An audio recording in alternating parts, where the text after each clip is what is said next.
Ici, donne la parole. Bonjour à tous, bienvenue sur Art Top TV dans l'émission Il y a que des étoiles. Alors aujourd'hui, nous accueillons Preciosa, Carlita Bellissima. Bonjour. Bonjour, tu vas bien? Oui, ça va très bien, merci. Merci d'être venue. Merci à toi aussi. C'est gentil. Alors tu nous viens de loin? Oui, je viens de Troyes, j'ai mis 2 heures et voilà, mais je suis très contente d'arriver. Il fait très beau, il y a une canicule pas possible, mais ça fait toujours plaisir. Alors toi, tu es une artiste pluridisciplinaire, c'est bien ça? Exactement, pluridisciplinaire Oui. parce que je fais du théâtre, de l'improvisation, je fais de la réalisation, de l'interprétation. Il m'arrive d'être un clown aussi et je me tresse aussi toute seule. Je n'ai pas dit que j'étais coiffeuse, mais on peut le dire aussi quand même si ça ne fait pas partie de mes activités artistiques. Et je suis créatrice de contenu où je crée des musiques qui sont basées sur des thèmes engagés. Et je crée des séries et des films aussi qui défendent les faibles et qui dénoncent le harcèlement, les violences, les intolérances sociales, culturelles et aussi les harcèlements et toute forme de discrimination, racisme, sexisme. Et je n'attaque aucune origine, aucune communauté. Je me base sur les faiblesses des personnes et je les aide. Oui. Donc Voilà. toi, ce qui t'anime, c'est sensibiliser. Voilà. Oui, c'est En premier lieu. sensibiliser et c'est vrai que j'ai commencé par un thème sur le racisme. Donc les personnes qui ne me connaissent pas peuvent se dire tiens, elle attaque peut-être certaines personnes, mais pas du tout parce qu'en fait, si on n'est pas un harceleur, on va pas se sentir attaqué. Si on n'est pas raciste, on va pas se sentir attaqué. Je ne fais que sensibiliser les gens à tout ce qui se passe actuellement et que voilà, il faudrait peut-être que les choses changent. Si tout le monde s'y met, ça serait idéal. Voilà. Et lors de tes stand-up, est-ce que tu as déjà remarqué des réactions du public qui t'ont surprise? Surprise, oui, agréablement surpris le public et qui était toujours très content parce que j'ai une autre manière de parler, d'interpréter les choses parce que ce sont des sujets assez durs et beaucoup d'humoristes, de stand-uppers ne le font pas parce que c'est vraiment très dur. C'est très dur de parler de racisme et d'essayer de faire rire sur ce sujet-là. C'est très dur de parler de harcèlement et d'essayer de faire rire sur ce sujet-là parce qu'il y a beaucoup d'enfants qui en souffrent. Ce qu'on ne dit pas, c'est plus par rapport aux effets que ça cause à ces personnes-là qui peuvent se donner la mort, qui peuvent se replier, qui n'ont plus d'appétit, qui peuvent être en dépression. C'est ça qui est beaucoup plus grave et il faut vraiment sensibiliser toutes ces personnes qui harcèlent. Il y a des harceleurs professionnels et des harceleuses aussi, mais il y a aussi ceux qui le font sans savoir que c'est du harcèlement. Ils peuvent se dire « Ah oui, mais c'est pour rigoler, c'est une blague », mais l'autre de l'autre côté peut en souffrir, donc il faut vraiment sensibiliser ça et je le fais dans mes séries qui s'appellent Raël vs VIHA. Donc Raël, c'est le respect, l'altérité, la liberté, l'égalité et VIHA, ce n'est pas le sida, c'est violence, intolérance religieuse, sociale, culturelle, harcèlement, agression et tous les autres variants, moi je les appelle des virus sociaux. Donc voilà, parce que c'est une série fictive, on peut dire ça comme ça. Et est-ce que tu as remarqué qu'il y avait un sujet en particulier dont le public était plus proche, qui se sentait le plus concerné? Oui, ce sujet, c'est plus le harcèlement. Parce que le c'est vraiment un harcèlement, fléau, oui, ça. oui, c'est Ouais. un fléau. Le harcèlement englobe tout parce que le harcèlement, il peut être, comment dire, Au travail, au à la travail. maison. Exactement, à la maison, il y a la cyberviolence, il y a l'ignorance aussi, l'ignorance où vous êtes là, mais tout le monde fait comme si vous n'existiez pas.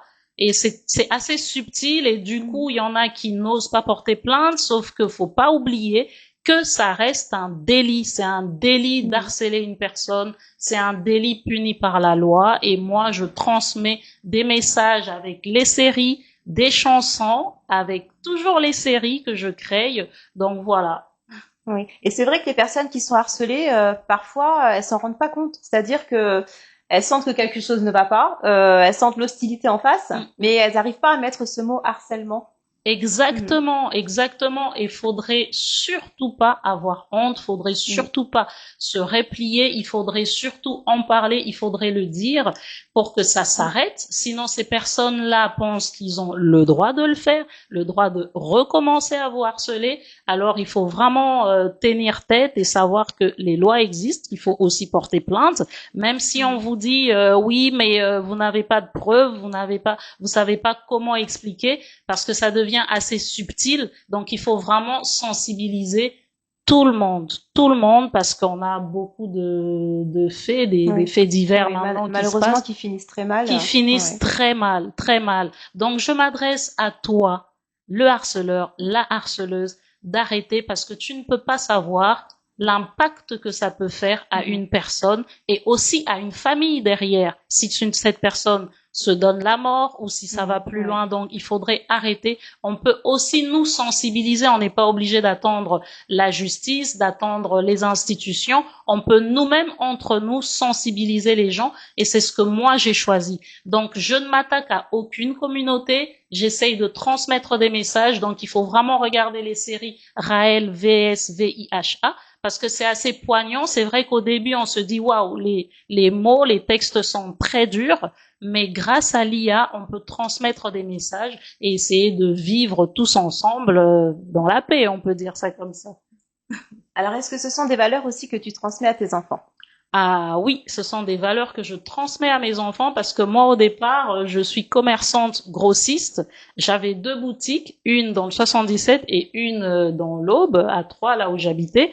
Et c'est vrai que justement, j'ai subi beaucoup de discrimination en tant que femme noire. Donc moi, rien que ma personne entière, je subis le racisme parce que je suis noire, le sexisme parce que je suis une femme, la discrimination parce que je suis une femme noire. Donc ça fait beaucoup de choses. Et attention, je ne dis pas que tout le monde est comme ça. J'ai choisi ce thème, j'ai choisi de défendre les faibles et de dénoncer tous les virus sociaux pour que certaines personnes écoutent et voient ces vidéos et se disent bah tiens, et si ça m'arrivait à moi, ou et si ça arrivait à un de mes enfants, à un frère ou à un proche, est-ce que ça serait normal? Donc non.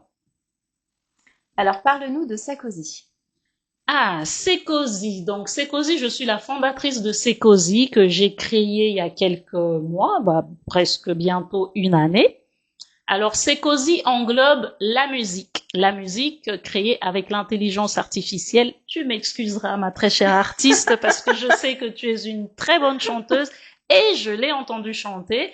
Donc, moi, l'IA, je le fais justement, comme je disais, pas pour casser les artistes qui chantent réellement, parce que moi, je chantais à la chorale aussi, donc je sais ce que c'est, mais c'est vraiment pour transmettre des messages. J'en suis à 30 chansons que j'ai créées, que je chante pour certaines. Oui, je chante parce que il y en a qui créent aussi juste des chansons et l'IA fait tout le travail. Moi, ce sont mes textes, je suis auteur des paroles que j'ai déposées aussi. Ces paroles sont déposées et en même temps, je chante comme Abarikani, Moi l'enfant. Il y a quelques chansons où je chante et d'autres où je n'ai pas le temps de chanter parce que selon les styles de musique que je préférais, je laisse l'intelligence artificielle faire le travail. Donc, au niveau de Sekozy, donc il y a Sekozy Studio qui englobe tout, mais il y a Sekozy qui fait la musique, Sekozy qui crée des séries et des films avec l'intelligence artificielle, et Sekozy qui réalise parce que je filme des personnes qui sont dans la rue, des sans-papiers, des immigrés, de toute personne qui est démunie en fait. Je ne m'adresse pas seulement à une communauté, parce que c'est vrai que quand je parle, visuellement, on voit une femme noire, donc on se dit qu'elle défend une communauté précise, alors que non, je défends tout le monde. Voilà. Tout le On a monde. plein de choses à défendre, effectivement. Exact, exact. Donc voilà, donc il y a la série, il y a la musique, il y a les réalisations IA et les réalisations qui ne sont pas en IA. Et bah oui, et puis dans Sekozy, il y a Carola qui est Preciosa Carlita Bellissima, qui fait de l'humour, du stand-up, qui monte sur scène. Donc j'essaye de faire tout ça. On peut se dire comment elle a le temps de faire tout ça. Oui, C'était ma question, justement. j'ai le temps de faire tout ça comme toutes les mamans qui tombent enceintes, qui accouchent, qui déposent les enfants à l'école, elles arrivent à faire tout ça. On en Donc fait des oui, choses. les femmes, on est très fortes et Mhm. je sais que tu es très bien placée pour le savoir. On est capable de faire tout ça. Donc je choisis des jours selon les thèmes. Je dis bon bah aujourd'hui je vais créer une musique et puis demain ça sera la suite de ma série et le lendemain je monte sur scène pour éventuellement dénoncer toujours les problèmes qui sont liés aux violences, au harcèlement. Donc tout est lié, c'est pour ça que je suis pluridisciplinaire ou multi, comme tu dis. Donc c'est voilà. Alors, je sais que tes filles te suivent beaucoup, t'encouragent beaucoup. Exactement, exactement. Elles me suivent beaucoup quand elles peuvent parce qu'elles ont leurs occupations aussi. La preuve, elles ne sont pas là aujourd'hui. Elles n'étaient pas là aussi les dernières fois, mais souvent c'est elles qui me filment, qui me suivent, qui m'encouragent, qui me corrigent aussi pour certaines choses, pour certains termes, pour la manière dont je parle sur scène et voilà. Mais j'essaye quand même de conserver ma personnalité parce que je me dis que si on est tous pareils, ça n'ira pas. Moi, je défends vraiment des sujets qui sont très durs et c'est vrai que c'est pas facile. C'est pas facile d'essayer de transmettre ce genre de message. Alors, est-ce Voilà. que tu vois en tes filles la relève? Ah, pour l'instant, c'est non pour elles parce que moi, j'aurais bien voulu parce que je suis sûre et certaine qu'elles sont beaucoup plus drôles que moi. Mhm. Mais non, elles ont d'autres projets par rapport à la vie. Comme moi, hein, au début, j'étais commerçante. Moi, au départ, j'ai fait biologie-chimie à l'école. J'ai eu un bac de biochimie et ensuite j'ai été en Belgique où il y avait plus de place. J'étais arrivée en retard parce que mon visa, enfin voilà, je suis arrivée après la rentrée académique. Donc je me suis inscrite en gestion du personnel et marketing. D'où mes boutiques, mes sociétés. J'ai fait du commerce et avec toutes les galères qui s'en suivent, les frais. Mais quand j'avais 8 ans, je faisais déjà du théâtre. À l'école, je faisais déjà des poèmes et dans l'adolescence, j'étais dans un groupe qui s'appelait UJCS, ça j'en parle souvent, c'est l'Union des jeunes chrétiens du Sacré-Cœur. Et pas que, il y avait d'autres institutions aussi où on organisait des booms, le rap aussi, on dansait, on faisait des chorégraphies. J'avais un groupe avec mes copines qui s'appelait le Sclay Five.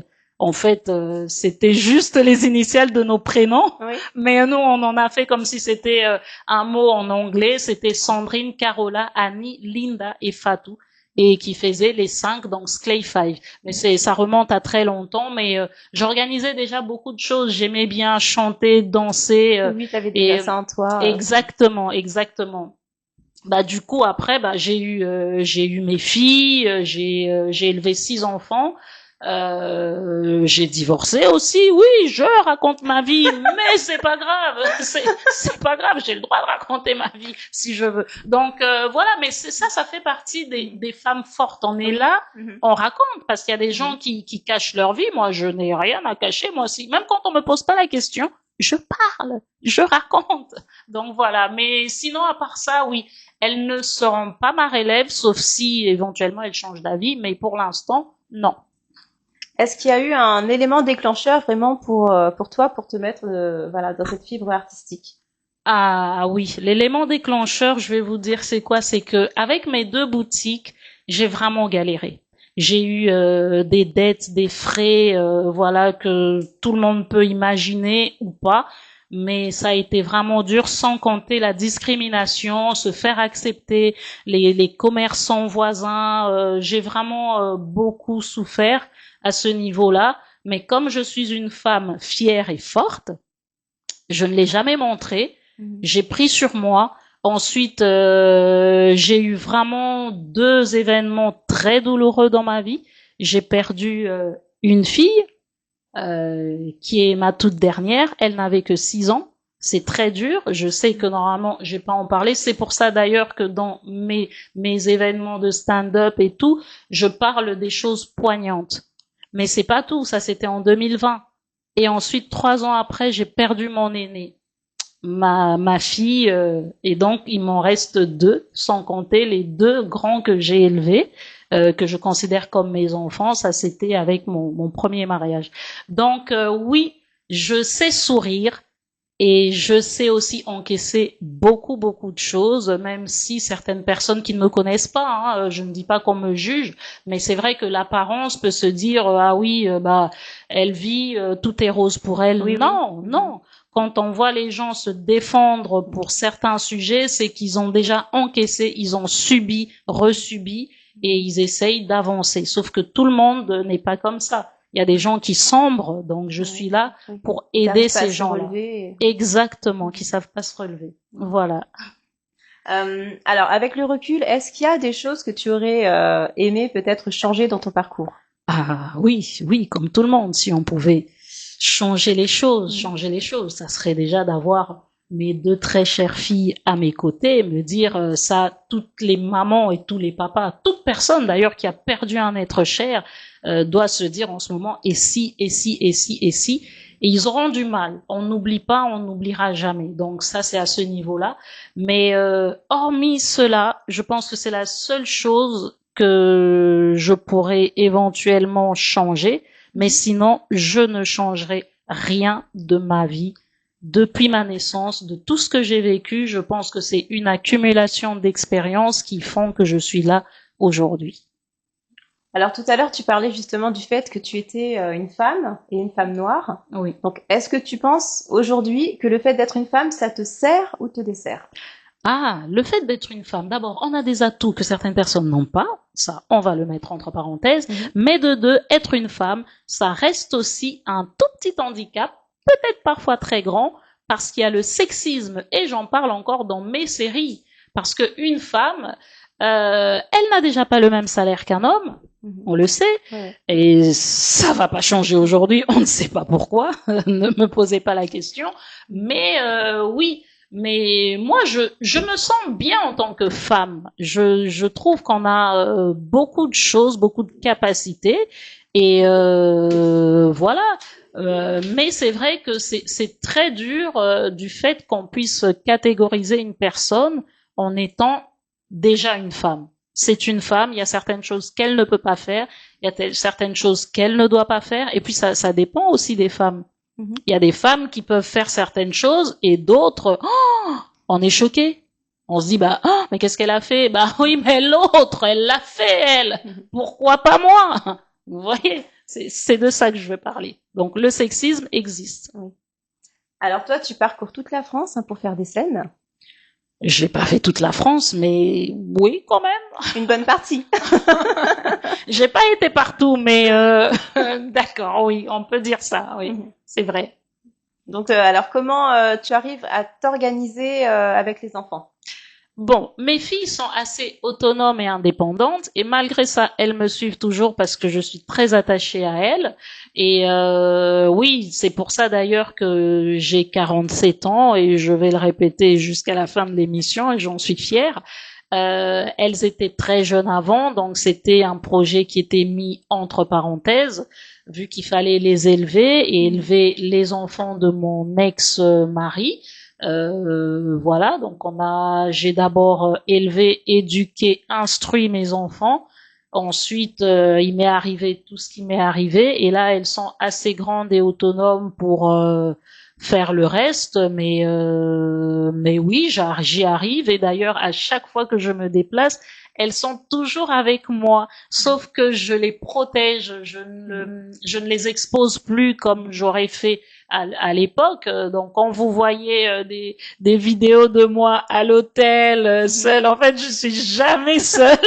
Il y a toujours du monde, sauf que je fais un montage, je coupe, il y a mes filles, mes maman, je filme, et puis je coupe pour qu'on les voit pas, mais je suis jamais seule en fait. Alors, est-ce que tu as des dates à venir?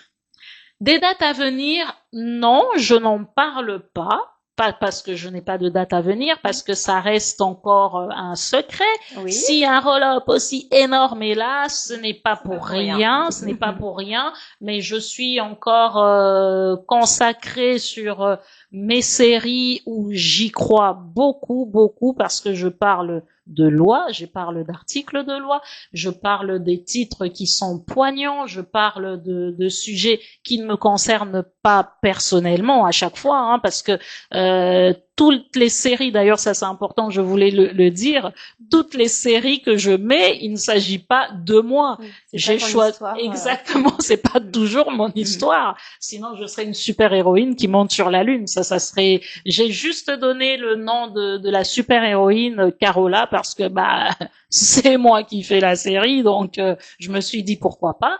Et voilà, à part ça, oui, j'ai beaucoup de projets, mais j'essaye de parler le moins possible parce que j'ai remarqué que je parle beaucoup trop comme échéance proche comme ça. Comme tous les stand-uppers et tout, je parle beaucoup, je fais beaucoup de choses et c'est d'ailleurs grâce et à cause de ça qu'on m'a cassé ma voiture. Donc j'essaye maintenant d'être un peu plus discrète, mais à un moment donné ça s'arrêtera. J'espère bien. C'est pour ça que je parle de violence, de harcèlement et de tout ça sans rentrer dans tous les détails. Mais il faut savoir s'aimer, il faut savoir aimer les autres, il faut savoir accepter les autres parce que ça fait partie de la loi, c'est comme ça. On doit apprendre à se côtoyer, à vivre ensemble et tous les clichés sur les noirs, les femmes noires. Ah, tiens, elle sait lire, elle sait écrire. Ah, elle sait. Ah, mais non, faut apprendre à connaître les gens et puis voilà. Alors, rappelle-nous où est-ce qu'on peut te retrouver sur les réseaux sociaux. On peut me retrouver à la Société Mombalek. Là, c'est l'humoriste qui se réveille. Donc, Mombalek, c'est une société d'électricité. Bon, pour ceux qui ont compris, c'était un tout petit humour que je faisais. Mais oui, on me retrouve sur Instagram à Carola 75 000 comme le département de Paris. Donc, Carola. Carola 75 000, qui est écrit juste là, mais comme on peut pas relever le roll-up, c'est pas grave. Sur Facebook, c'est mon vrai nom, donc c'est Carola Okitakula Yoari Kisimba comme le roi lion. Carola Okitakula Yoari Kisimba. Et pour C'est Cozy, il suffit de taper la lettre C et Cozy avec un K, K-O-S-Y. Et là, vous trouverez sur Instagram, vous trouverez aussi les chansons sur Spotify ou Spotify, on va le dire en français, Spotify, ouais, Spotify. Et voilà, et sur tous les autres réseaux, sur toutes les autres plateformes, vous trouverez les créations sur les musiques qui sont basées sur des thèmes engagés, les séries et les films qui sont sur TikTok aussi, sur Preciosa Carlita Bellissima ou Carola Okitakula. Il y a toujours mon nom, mon vrai nom marqué dessus. Voilà. D'accord. Et YouTube, hein, bien sûr. Et YouTube, oui, en premier d'ailleurs, oui, parce que c'est là qu'il y a les séries, oui, j'ai oublié. Donc en fait, voilà, il y a C'est Cozy et il y a Preciosa Carlita Bellissima.